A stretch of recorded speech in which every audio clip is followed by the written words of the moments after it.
Orley José, professor de ensino fundamental da Rede Pública Municipal de Goiânia, mestre em Letras e Linguística e doutorando em Ciências da Religião, pelo prazo de 20 minutos para sua manifestação nessa comissão, desde já agradecendo sua presença.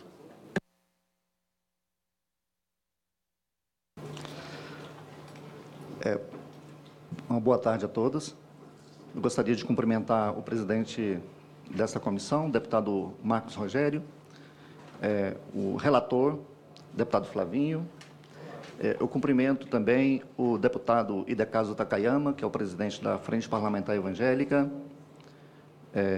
Eu cumprimento o deputado Isalci, cumprimento o procurador Miguel Najib, deputado Átila Lira, deputada Creuza, deputado Glauber, senhores, senhoras. Eu cumprimento também aqueles que estão nos assistindo pela TV, pelo YouTube ou pelo Facebook. Eu sou professor em Goiânia, professor concursado na Prefeitura de Goiânia, trabalho com a primeira fase do ensino fundamental, justamente os alunos que são motivos dos livros que eu irei trabalhar aqui nesta tarde, alunos que têm entre 6 e 10 anos. Os alunos da primeira fase do ensino fundamental, eles entram com 6 anos no primeiro ano e terminam o primeiro ano normalmente com 7. E terminam a primeira fase, que é o 5º ano, com 10 anos de idade. Eles entram com 10 anos de idade e terminam mais ou menos com 11. Então, tudo que eu vou mostrar aqui para vocês, eu gostaria que vocês entendessem que se trata desse público, com crianças dessa faixa etária. Crianças que têm entre 6 e 10 anos. Eu gostaria de pedir permissão ao senhor presidente para ficar em pé, ficar mais. Tá.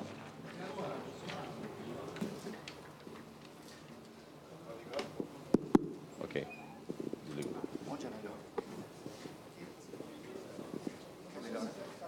Mais na frente.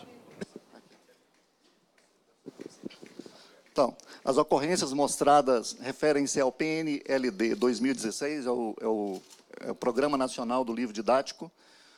São livros para o triênio 2016, 2017 e 2018. Eles são para a primeira fase do ensino fundamental, eles atendem a crianças do 1º ao 5º ano, né, que são crianças que têm entre 6 e 10 anos de idade. A criança entra com 6 e saem com 10, 11 anos de idade dessa turma. Bom, esses livros chegaram à escola o ano passado. Eles atendem, são livros que atendem aos alunos de toda a rede pública e também da rede privada. A rede privada que deseja adquirir os livros do PNLD, ou seja, os livros recomendados pelo MEC, eles poderão assim fazê-lo, inclusive as confessionais. Neste livro, um destes livros apresenta uma comparação entre os governos do presidente Fernando Henrique, do presidente Lula e da presidente Dilma Rousseff. O tempo é curto, eu tenho mais ou menos, só desse lote de livros, eu tenho aproximadamente 600 imagens, eu trouxe apenas alguns exemplares para mostrar para os senhores, mas eu disponibilizo este meu acervo a essa comissão, né? São mensagens não muito elogiosas ao governo do Fernando Henrique, bastante elogiosas ao governo do presidente Lula e mais elogiosas ainda acerca do governo da presidente Dilma Rousseff. Este livro, os livros, eles apresentam uma visão multicultural da sociedade, né, multicultural, mas nós temos que entender o multiculturalismo como múltiplos. O multiculturalismo é múltiplo, não existe um só multiculturalismo. E eles pegaram justamente o multiculturalismo mais radical, né, a parte mais radical do multiculturalismo. E o método que eles usam na construção do material didático é o método crítico-cultural. Ou seja, em todo o programa, em todos os livros, de todas as matérias, de todos os conteúdos, prioriza-se a crítica à cultura e a crítica à sociedade. Na problematização da cultura e a problematização da sociedade. Então, neste campo, este livro vai falar sobre os movimentos sociais no Brasil, a luta pela terra, a reforma agrária, cidadãos e cidadãs solidários. Né? Aqui, eles fazem uma referência ao movimento dos trabalhadores rurais sem terra, né? E eu gostaria que vocês entendessem que muitas dessas temáticas fogem ao alcance dos alunos desta faixa etária. Nós estamos tratando de alunos que têm 6, 7, 8, 9 e 10 anos de idade, tá certo? Aqui fala sobre os sem terrinhas, né? Os sem terrinhas são crianças que vivem em assentamentos e acampamentos. Geralmente, os acampamentos são montados nas propriedades que os sem terra reivindicam. Observem a fotografia e respondam à questão do caderno.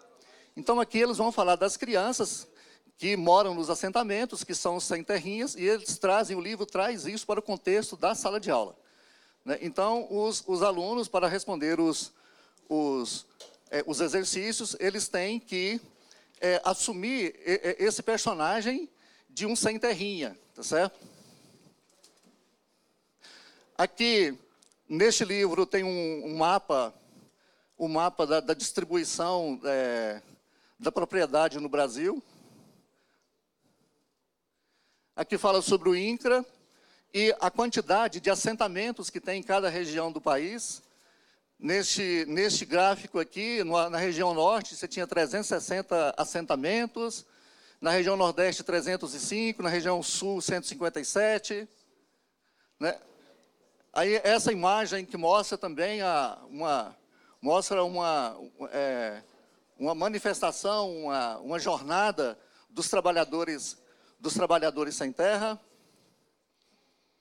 Aqui nós temos também duas opiniões acerca da reforma agrária, uma opinião do Frei Beto e outra opinião do Dom Bertrand de Orleans e Bragança. São opiniões contrastantes, contraditórias. Né? Assentamentos de 1.500 famílias, acampamentos, né? Isso são nos livros todos, gente, nos livros inteiros. Aproximadamente 30% do conteúdo dos livros são em referência aos movimentos sociais e à crítica à cultura ou à sociedade.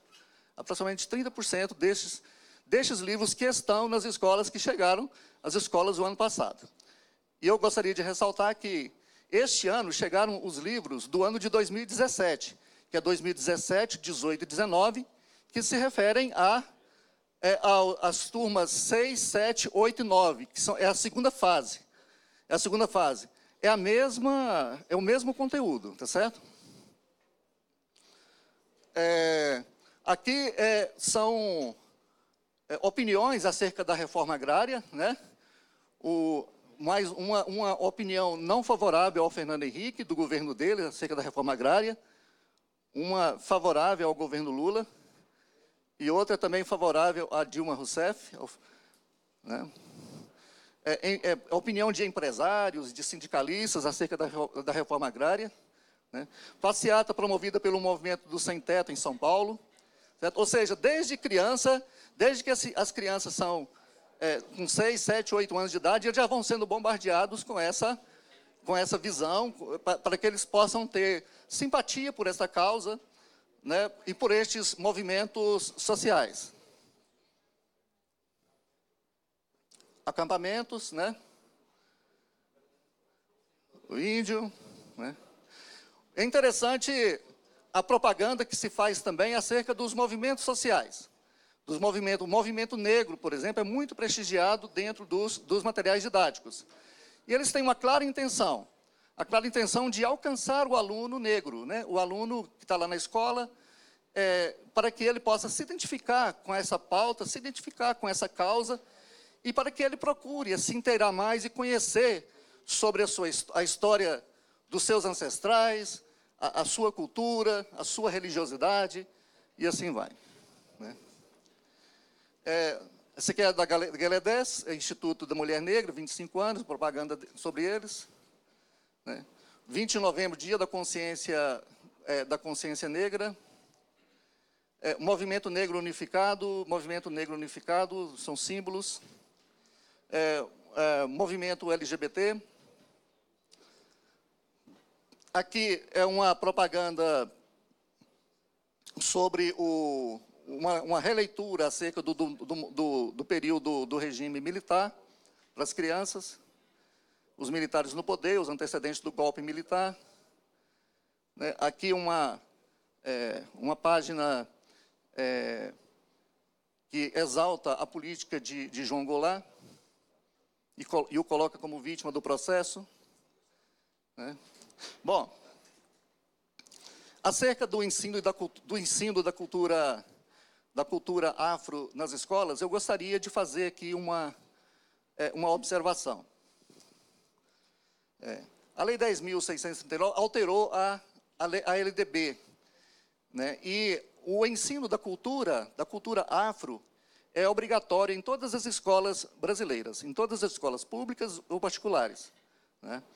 E é louvável que se ensine a cultura africana nas escolas. Afinal, nós temos ligações fortíssimas com a África. Né? E temos muitas, quase metade da população brasileira é descendente de africanos. Né? Eu acho que deve, sim, estudar a cultura africana na escola. Mas nós temos que entender o continente africano como de múltiplas etnias, de múltiplas histórias, de múltiplas culturas. Tá certo? E também o negro brasileiro ele não é monocultural. Ele é multicultural. Né? E a primeira versão que se teve dessa lei enfocava acerca do ensino da cultura afro na escola. Só que, nessa nova lei, do ano de 2008, que alterou o artigo 26A da LDB, diz assim, no parágrafo 1º, o conteúdo programático a que se refere este artigo incluirá diversos aspectos da história e da cultura que caracterizam a formação da população brasileira. Esses diversos aspectos não existiam na primeira versão da lei. Isso foi acrescentado em 2008. Né? Aí, o fato de ter incluído esses diversos aspectos, abriu-se a possibilidade para que se ensinasse a religiosidade afro nas escolas. Então, hoje, pouco se ensina na escola acerca da história dos africanos, da história do continente africano, até mesmo do negro brasileiro contemporâneo, das diferentes culturas do negro brasileiro, das diferentes vertentes religiosas do negro brasileiro. Mas a vertente que se dá à escola é o ensino do candomblé e da umbanda.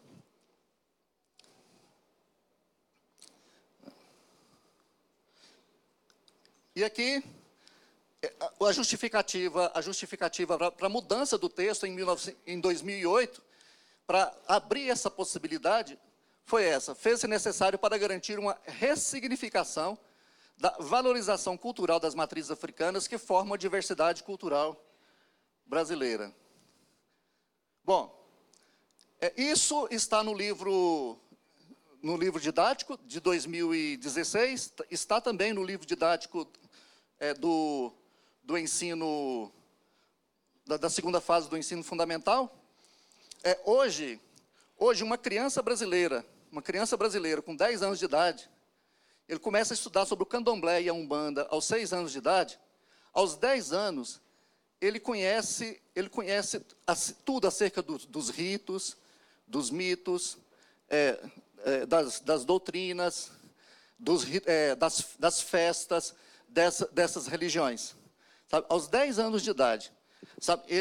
Os alunos conhecem todo este conteúdo da religiosidade dessa religiosidade afro, especialmente do candomblé e da Umbanda. E isso vai se aprofundar na segunda fase do ensino fundamental. Né? Na segunda fase do ensino fundamental. Bom, agora um adendo que eu quero fazer sobre a BNCC. Essa BNCC, que é a Base Nacional Curricular, que está tramitando, que hoje ela se encontra no Conselho Nacional de Educação. Né? Além de manter essa proposta de ensino, nós vamos continuar tendo nas escolas, no lugar do ensino da história multiétnica e multicultural dos africanos, do continente africano, e da diversidade dos negros brasileiros, nós vamos continuar tendo o ensino do candomblé e da Umbanda, de acordo com a nova BNCC. Mais do que isso, agora, nessa nova BNCC, entraram também as religiões orientais. As religiões orientais. Ou seja, por um lado, você tem um apagamento da cultura cristã, você tem um apagamento da religiosidade cristã dentro do ambiente escolar, e a ressignificação de outras religiões. Só que eles não entram com argumento na categoria de religião. Né? O candomblé e a Umbanda entram como elementos culturais trazidos da África e ressignificados aqui no Brasil. Né? Já o budismo, o hinduísmo e o shintoísmo, eles vão entrar na BNCC não como religião, mas como técnicas terapêuticas. Como técnicas terapêuticas e comportamentais. Esses dois textos aqui são da BNCC. Na página 175 da BNCC está aqui. As ginásticas de conscientização.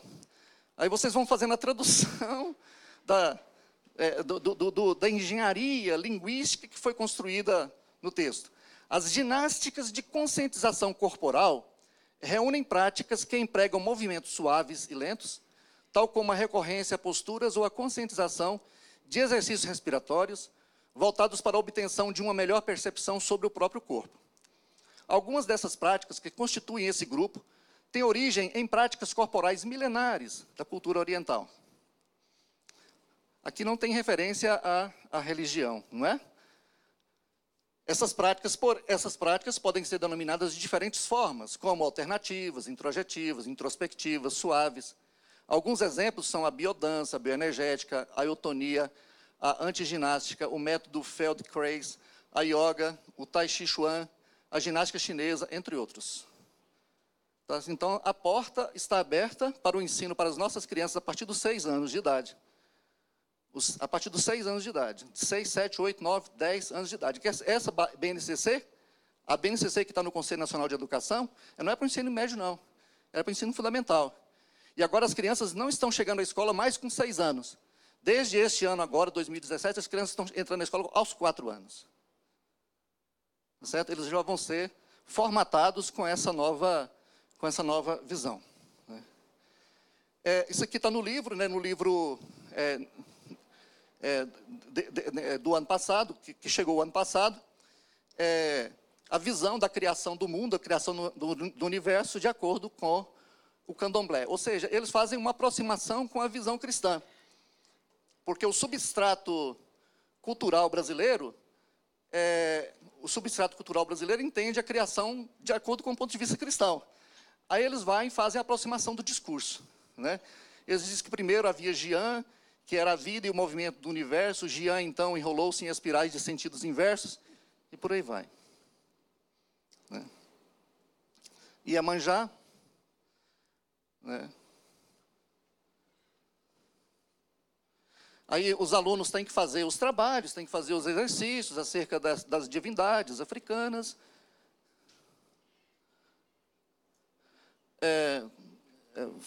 O terreiro de candomblé, né? A baiana, no seu projeto de forma de homenagear os deuses de sua religião. Né? Orixás, que tem ligação com o catolicismo. São Cosme e Damião, os ibejis. Já venceu meu tempo? 5 minutos. Aqui são os deuses do candomblé. Aqui, Xangô, Yansan, Oxalá, Ogum, Nanã. Aqui está o significado para que as crianças possam conhecer, saber os atributos de cada uma dessas divindades. Antigamente, os orixás eram os homens, hoje, homens que se tornaram orixás por causa dos seus poderes. Ritual religioso candomblé nas margens do Lago do Guaíba. Porque aí eles colocam os gaúchos, porque não só negros, mas brancos também praticam o candomblé. Em Sílvia, por aí vai. Aí os exercícios também, tem palavras do candomblé para que os alunos possam encontrar as palavras paroxítonos, proparoxítonos e tal. A lenda do arco-íris, né? Como foi que surgiu o arco-íris? Aqui está a lenda do arco-íris, de acordo com o candomblé, quando foi que surgiu. Explique como o Xumaré fez a chuva, como foi que ele criou a chuva e fez. Isso aqui é uma foto muito conhecida do Pierre Verger. É uma fiel em transe, né? E aqui é o seguinte, há várias ocorrências nos livros, em vários lugares, onde eles fazem ocorrências religiões evangélicas, as religiões evangélicas, as pentecostais, por exemplo, como é o caso desse trecho aqui. E assim como tudo que fazia parte desse universo, tais religiões, apesar de sua influência e importância na construção da cultura nacional, também foram perseguidas, e em determinados momentos históricos até proibidas. Atualmente, os ataques mais expressivos das religiões de matriz africana vêm das chamadas religiões neopentecostais, que comumente as rotulam de culto dos demônios, crendices e feitiçarias. Toda essa ignorância e tal, e vai. Bom, aí está acontecendo também a ressignificação das festas da cultura cristã, ou seja, a Páscoa está sendo ressignificada na escola, já não é mais a Páscoa cristã, o Natal também não, o Dia dos Pais e o Dia das Mães estão sendo suprimidos das escolas de acordo com essa visão multicultural, tá certo? Aqui mesmo é um exemplo do Natal. O que é o Natal? Nós todos sabem, o Natal é uma festa cristã, né? Ou seja, a festa cristã, a narrativa do Natal é a narrativa cristã. Pois aqui no livro didático eles colocam o Natal segundo o candomblé, o Natal segundo o budismo, né? O Natal segundo o islamismo, tá certo? Ou seja, é uma forma de desconstruir na cabeça da criança, né, essa narrativa, a narrativa tradicional que existe acerca do Natal. Saiu do livro didático, saiu a Mona Lisa e entrou a Frida Kahlo, né? A Frida Kahlo é uma mexicana, ela é muito reverenciada pelos movimentos feministas, movimento LGBT, e também pelos comunistas, por causa da sua vida sofrida, da sua vida de lutas, e da sua superação, né? Ela tem uma história de vida de muitos embates, e ela inclusive ela hospedou na casa dela o Leon Trotsky, né? Quando ele saiu da Rússia, fugiu da União Soviética, ele veio para a casa dela, né? E depois os dois acabaram se tornando amantes e tal. Então a Frida Kahlo, né? Em todos os livros, as crianças veem, até os 10 anos de idade, eles veem Frida Kahlo pelo menos umas 10 vezes. Né? Bom, com relação à família, né? A família, eles procuram relativizar a família, né? Ou seja, as famílias formadas por dois homens ou duas mulheres, eles colocam em condição de igualdade para as crianças, com o argumento de combaterem o preconceito, né? Esse é o argumento. O argumento é o combate ao preconceito com relação às famílias minoritárias e as sexualidades minoritárias. Este é o argumento. Né? Aqui também, eles sempre colocam os dois modelos, né? Isso em livros de crianças de 6 anos, 6, 7 anos. Né?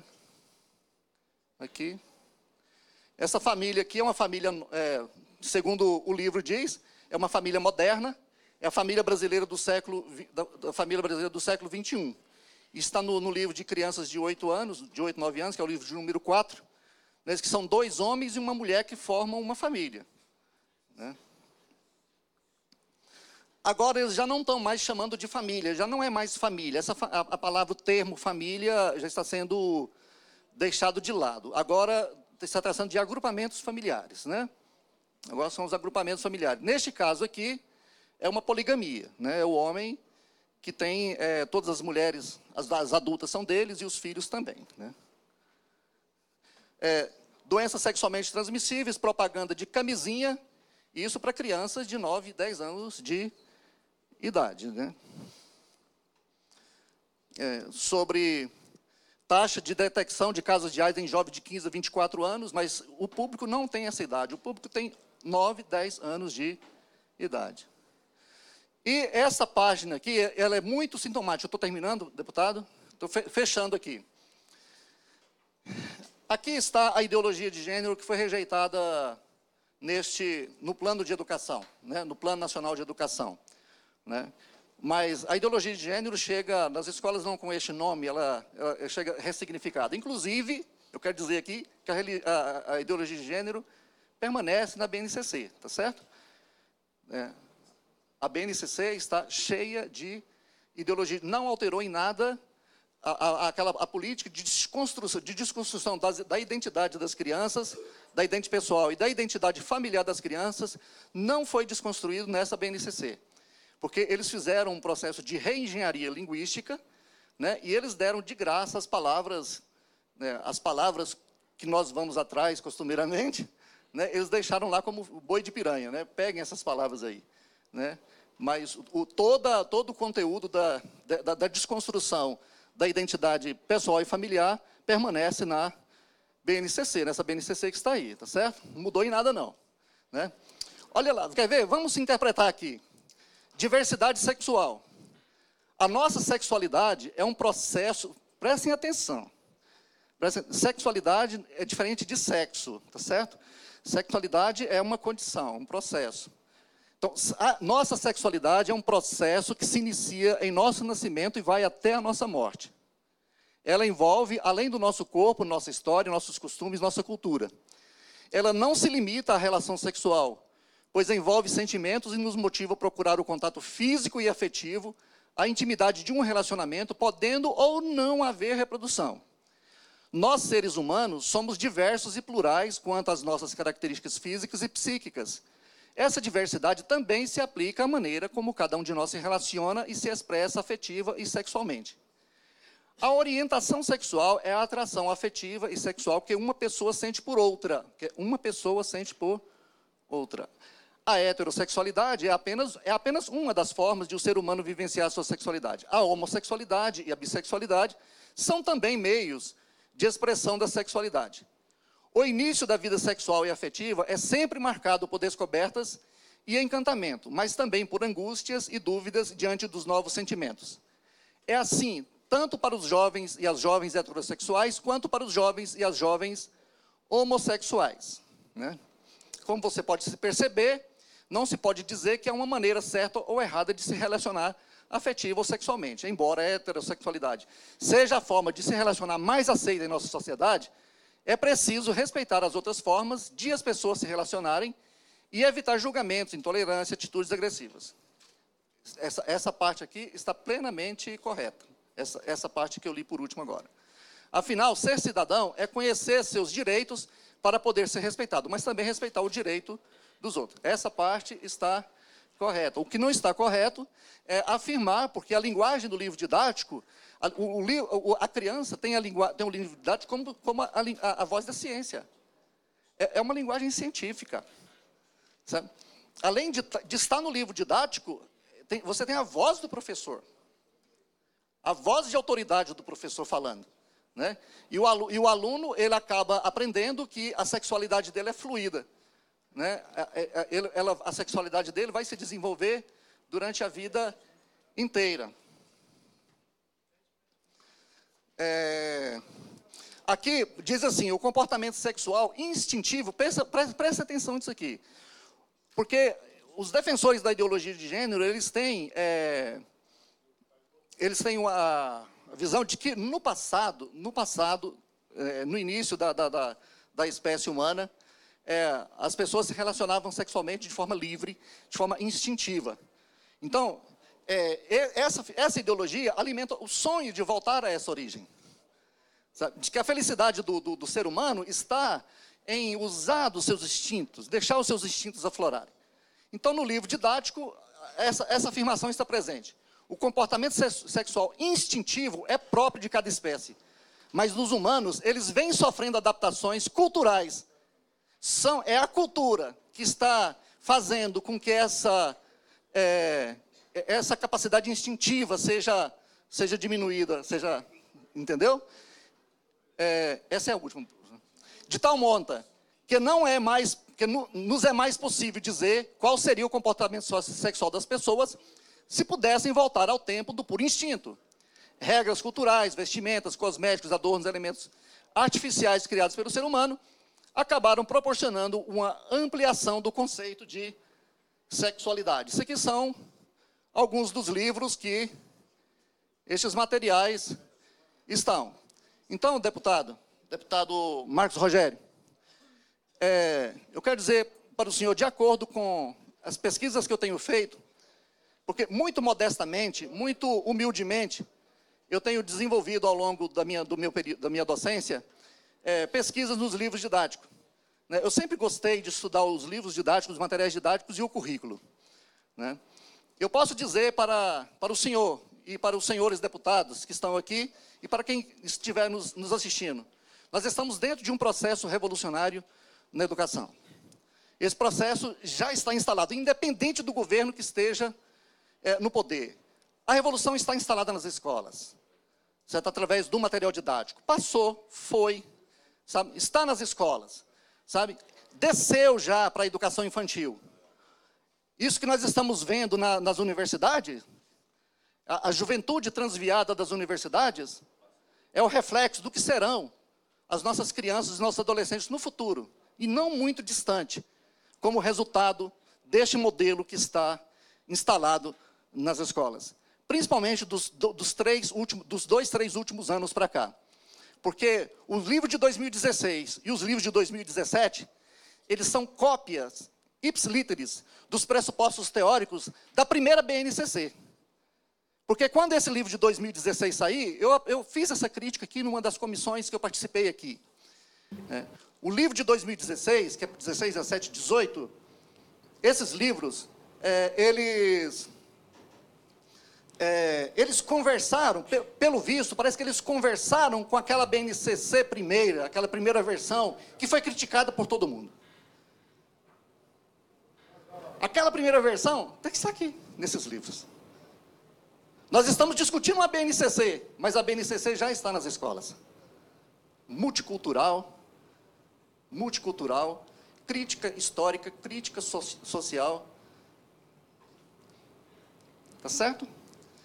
Está aí esse problema para nós, como sociedade brasileira, resolvermos. Muito obrigado a todos.